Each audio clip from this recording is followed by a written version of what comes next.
Hola a todos, bienvenidos a un martes más de Mete Emoción. ¿Cómo están el día de hoy? Carlita, ¿cómo estás? Hola, Moni. Estoy un poco cansada, la verdad, he de decir, estoy un poco cansada, pero muy contenta de estar aquí. ¿Tú cómo estás? Yo estoy motivada a los temas que nos toca hablar ahora. Vamos a hacer una pausa con nuestros invitados porque teníamos pendientes unos audios que nos habían mandado y no queremos dejarlos esperando tanto tiempo. Así que hoy vamos a escuchar el siguiente audio para que nos introduzca nuestro tema del día de hoy. Mi pregunta es, ¿cómo puedo acompañar a mi hija en su crecimiento sin caer en la sobreprotección o en la permisividad? ¿Qué hacer para que mi hija mantenga la confianza hacia mí y que sepa que puede contar conmigo en todo momento?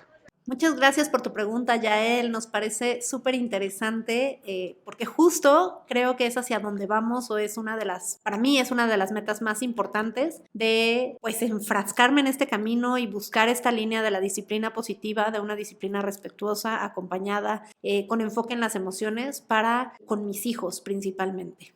De hecho, le diste al clavo, Carlita, porque yo quería hablar de cómo la confianza es uno de los frutos de la conexión que tenemos con nuestros hijos. O sea, al final, la disciplina positiva va a buscar el tipo de relación que podemos tener con nuestros hijos para que eso nos genere este tipo de experiencias.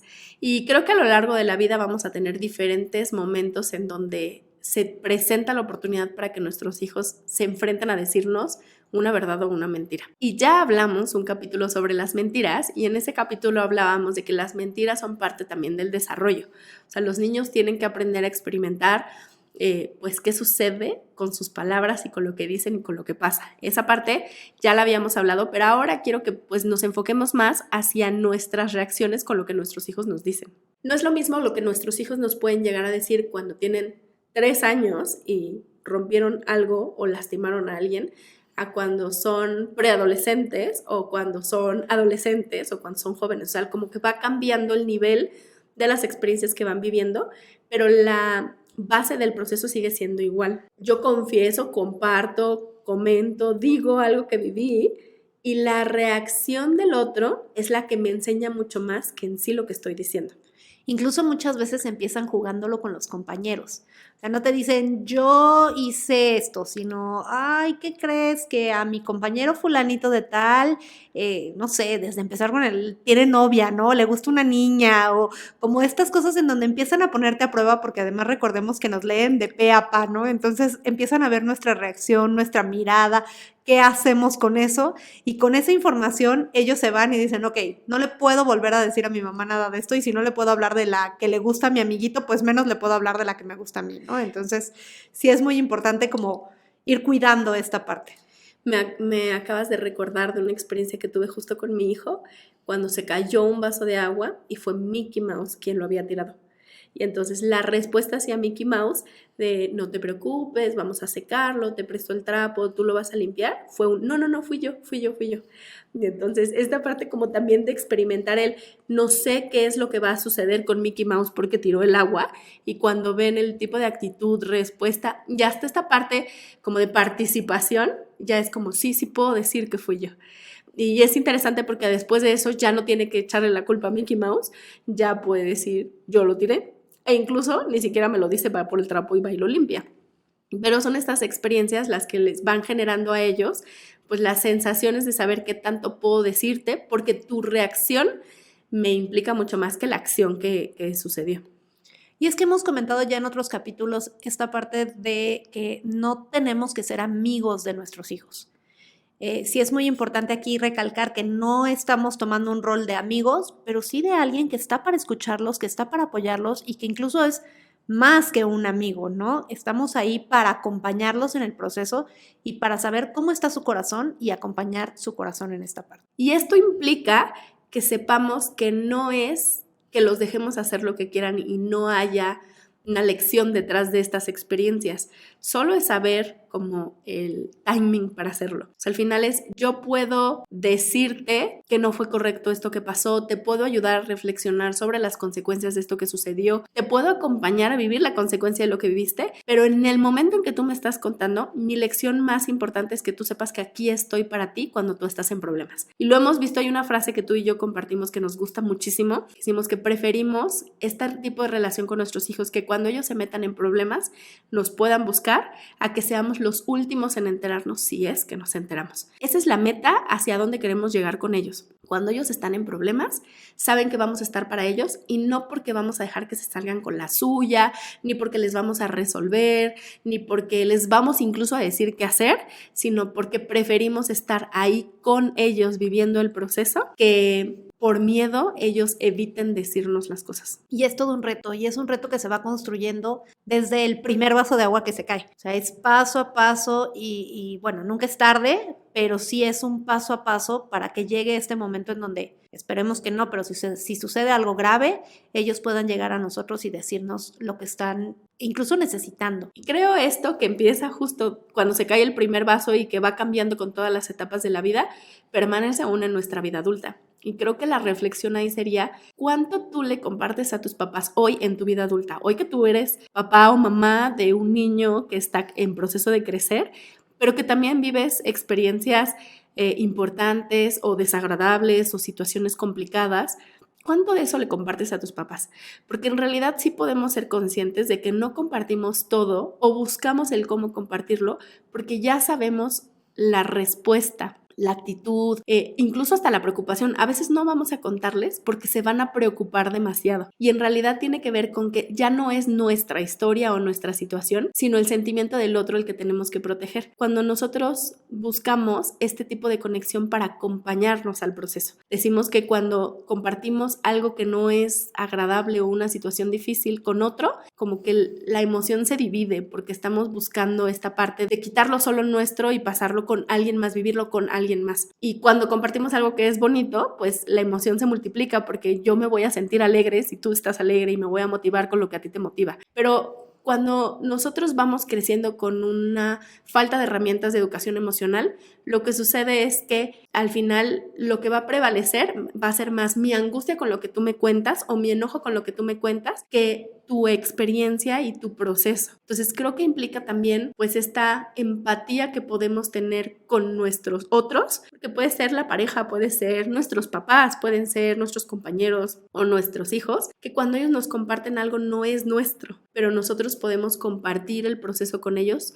y priorizar su aprendizaje o su proceso a lo que nosotros sentimos con lo que ellos nos cuentan. Y creo que es importante retomar que muchas veces nos cuentan para eso, para dividir la emoción o para multiplicar la emoción, y no es necesario ni darle soluciones, ni al final, bueno, hay una metaemoción con este proceso, pero no quedarnos con esa angustia, sino más bien acompañarlos para guiarlos en este proceso y darnos cuenta de qué les toca a ellos aprender en estas circunstancias de vida y cómo podemos estar ahí para ellos, pero es su reto al final, ¿no? Y distinguir qué les toca a ellos, creo que es algo muy importante porque además a nosotros nos viene el reto de dejárselos a ellos, pero sí es parte del proceso de crecer. A veces lo contamos hasta para procesarlo.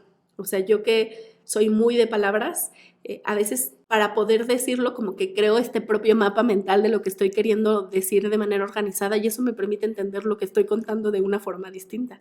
Entonces de pronto de verdad solamente es escúchame para desenmarañar todo lo que traigo aquí adentro y como poderlo procesar y tú mismo te respondes lo que necesitas conforme lo estás contando y te pueden caer incluso 20, ¿no? Que nos ha pasado a nosotros de ahorita que te estoy contando estoy cayendo en cuenta que esto está viviendo, pero este espacio pues de escucha creo que es la clave para que la confianza se construya. Darles espacio a nuestros hijos de quiero escucharte, porque además escucharte, escuchar lo que vives, escuchar lo que sientes, escuchar incluso las cosas que no salieron bien y cómo piensas que puedes solucionarlo o cómo lo estás solucionando, me va a ayudar a conocerte a ti, lo que vives, lo que procesas, en qué parte estás, qué parte te falta y con eso poderte guiar.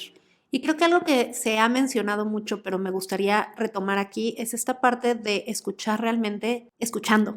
dejar todo para escucharte y no solo cuando tienes un problema grave, sino en tu día a día, acompañarte, escucharte, que todos los días tengamos un momento para platicar cómo te fue hoy, cómo te sentiste, qué viviste, qué experiencias tuviste, nos va a permitir ir construyendo estas bases que nos van a llevar a que el día de mañana que se ofrezca algo realmente importante puedan contar contigo, que saben que dejo el celular hoy en día que está todo el tiempo para poder verte a los ojos y poder compartir contigo este momento, poder prestarte atención porque tú eres el centro y tú eres lo más importante en este momento. Quizá podríamos recomendar hacer este ejercicio de que tú pienses en alguien en quien confías para contarle cosas de tu corazón. O sea, justo lo que decimos cuando está pasando algo importante, cuando estás a punto de tomar una decisión importante, cuando estás en problemas, cuando algo te preocupa. ¿Y a quién le platicas? O sea, como quién es o quiénes son las personas en las que tú te recargas o en las que tú te acercas como para esta contención. Y ya que identifiques a las personas, analiza lo que esas personas hacen contigo. Analiza, pues justo esto, observa cuál es la atención que te prestan, si hay juicio o no hay juicio, si te validan lo que sientes o te corrigen, y eso te va a dar mucha pista de lo que podemos nosotros, porque en realidad, aunque es gente diferente, sí se comparten ciertos elementos que justo va a la atención específica de yo te estoy viendo, te estoy escuchando no solo con mis oídos, sino también con mis ojos y mi corazón. Estoy atendiendo lo que estás diciendo, estoy respondiendo a lo que estás pidiendo, no te estoy dando información de más, no te estoy diciendo qué tienes que hacer, no te estoy solucionando y además te estoy acompañando en este proceso. Y esos son los elementos que tenemos que buscar también con nuestros hijos. Ahí es en donde aprendemos a cacharnos y yo no lo viví precisamente con mis hijos. Cuando yo empecé a aprender sobre estas habilidades de comunicación, me di cuenta más bien con la gente a mi alrededor. Soy tan solucionadora de problemas que si alguien me contaba un problema yo ya quería decirles cómo lo podían solucionar y estas fueron una de las barreras a las que yo me enfrenté en el desarrollo de mis habilidades de comunicación y que me falta mucho todavía, pero que aprendí a cacharme cuando ya estaba queriendo dar un consejo no pedido y entonces era como respira, guárdalo, escucha. Y creo que esa es la parte que queremos. Lo hemos dicho en muchos de los temas que hemos hablado. La disciplina positiva y la crianza respetuosa no es un pacto de perfección, es un pacto de conciencia, de reflexión de nuestras propias acciones, de las cosas que nosotros vamos haciendo y que se vale decir, creo que aquí está mi falla o creo que aquí es en donde puedo mejorar y cada vez que me cacho haciéndolo hago un paso para atrás y digo, ahora no, este no es el momento para poderlo hacer. Entonces, como para retomar, creo que es muy importante ir viendo todo el caminar que vamos teniendo. Cada vez que tu hijo quiera contarte algo, detén el mundo para escucharlo. Cuando te cuenta cosas de otros, para las antenitas, cuida tu cara. Decía una maestra muy querida, haz cara de póker, porque en realidad no quieres que él lea como esta parte de la emoción y que al final pues hay una emoción que te genera, pero sí cuidar que no genere una barrera a esa emoción. Y creo que también algo importante es el ejemplo, ¿no? O sea, al final si queremos que confíen en nosotros, nosotros tenemos que demostrarles día a día que pueden confiar en nosotros al no mentir, al si les prometemos algo, cumplirlo, como tener mucho cuidado de estas cosas que van generando que ellos puedan o no confiar en nosotros en el camino. Hay una estrategia que quiero compartirles que es usar, yo le escuché como el código naranja, pero en realidad podemos inventarnos el código que queramos, pero es una palabra clave que podemos definir con nuestros hijos para hablar de algo que es importante, en donde te voy a abrir mi corazón, pero la reacción que tú debes de tener es de escucharme. Y me pareció muy interesante porque al final el ejemplo que ponían era un poco más adelante, en realidad era ya hablando de un adolescente que tenía este código, pero lo fue trabajando con su mamá y la mamá ponía el ejemplo de cómo él le marcó un día para decirle, mamá, código naranja, estoy en una fiesta, tomé, me siento mal, ven por mí. Y pues se me hizo interesante pensar en el hecho de, pues claro que como papás queremos que ellos aprendan, pues que tienen que controlar las cosas que hacen o tienen que saber las consecuencias de sus acciones, pero en ese momento lo más importante era que él supiera que su mamá iba a ir por él y él iba a estar seguro, en lugar de que él pues ya se metió en problemas y busque su propia manera de solucionarlo y pueda correr peligro. Entonces creo que es una estrategia interesante que además podemos practicar pues con el tiempo, para irles enseñando que hay cosas que van a decir y que nuestra reacción inmediata no va a ser corregir, nuestra reacción inmediata va a ser apoyarlos, escucharlos y contenerlos. Y después encontraremos soluciones juntos para que evitemos que esta situación sea algo que se pueda repetir. Bueno, pues compártanos sobre las características que ustedes han observado en las personas en quienes confían. Si hay algo que por aquí no dijimos y que ustedes digan, ¿sabes qué? Es que esta persona era súper importante para mí y algo que hacía especial era esto. Tal vez te llevaba hasta un lugar, un momento, un espacio especial en el que a lo mejor no vas a llevar diario a tus hijos, pero simplemente generar esta atmósfera los va a trasladar a este lugar especial para estar contigo en comunicación. Y hablando de promesas, creo que deberíamos hacer un capítulo completo hablando de las promesas que les hacemos a los niños, porque es un tema también muy interesante y que tiene muchas cosas profundas detrás que vale la pena reflexionar. Los invito a acompañarnos también en nuestras redes sociales porque allí hacemos diferentes dinámicas que compartimos entre todos para darnos más ideas de cómo acompañar a nuestros hijos. Queremos escucharte, saber qué sientes con lo que estás viviendo y acompañarte en el proceso de reconocer tus emociones. Nos encuentras en Facebook e Instagram como @metemoción y @preescolarintegra. Síguenos y si esto ayudó a tu corazón, ayúdanos a compartir con otras personas. Adiós. Bye.